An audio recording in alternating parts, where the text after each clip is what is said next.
Welcome to my World History Notes, where I read from the book I wrote to teach homeschoolers a survey of world history called A Bible Believer Looks at World History, which you can find on lulu.com, amazon.com, at the Bible Baptist Bookstore. And if you're of a mind, please subscribe to my channel.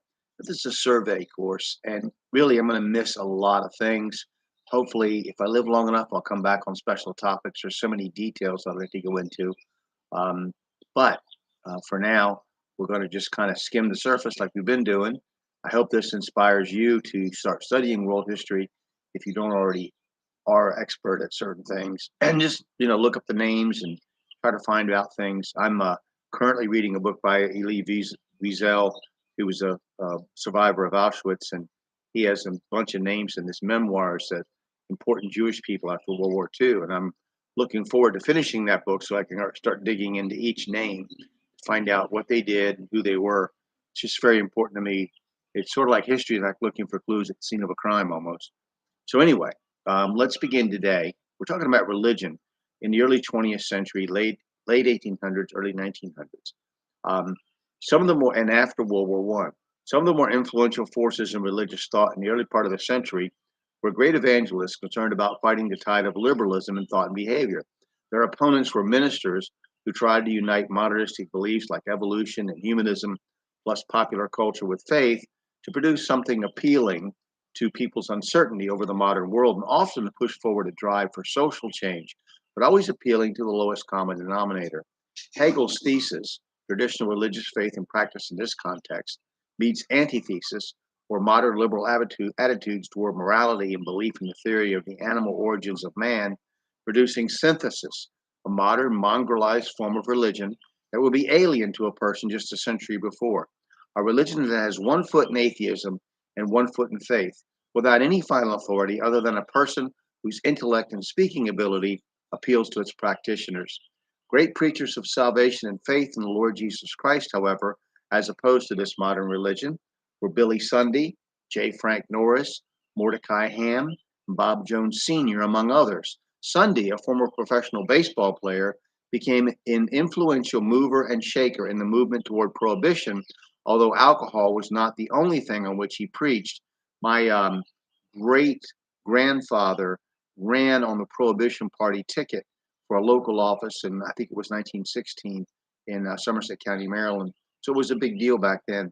He was saved at the famous Pacific Sunday was saved at the famous Pacific Garden Mission in Chicago and was associated with the YMCA. Eventually, he was ordained a minister in the Presbyterian Church. J. Frank Norris, known as the Texas Tornado, was a controversial fundamentalist Baptist preacher who was the pastor of the First Baptist Church of Fort Worth, Texas, for decades, combating what he saw as liberalism in the Southern Baptist Convention. Mordecai Ham, a famous prohibitionist evangelist, preached the sermon after which Billy Graham was saved.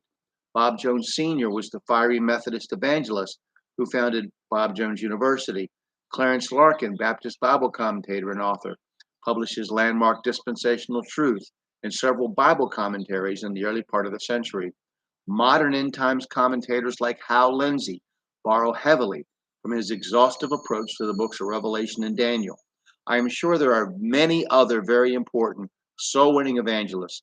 And I don't mean to exclude anyone's favorite old time preacher, but time does not allow for to examine every one just as a survey.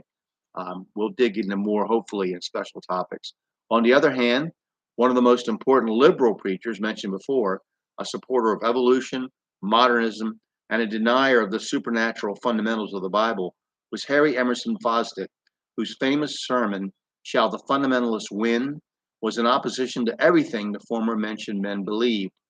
He supported appeasement for Hitler prior to World War II as well.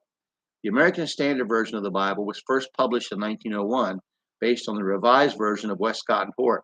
To bring all Bible versions into line for marketing purposes, the Authorized Version of the Bible, which was once also known as the Common Bible, had its name changed to the King James Version so it would stand in the same ranking as any other three-letter abbreviation such as ASV.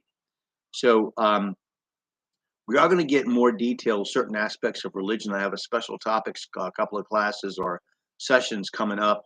But first, I want to get through. I want to talk about China, Japan, Great Britain, and Germany. Um, and we're going to continue from there, go on to the Middle East. We have to go and a lot of things to cover, a lot of basic information to get out. So I look forward to talking to you again. I hope you this if you if you don't agree with anything I say, at least that you take the names and go, who was that? I want to look that up. And I thank you for watching.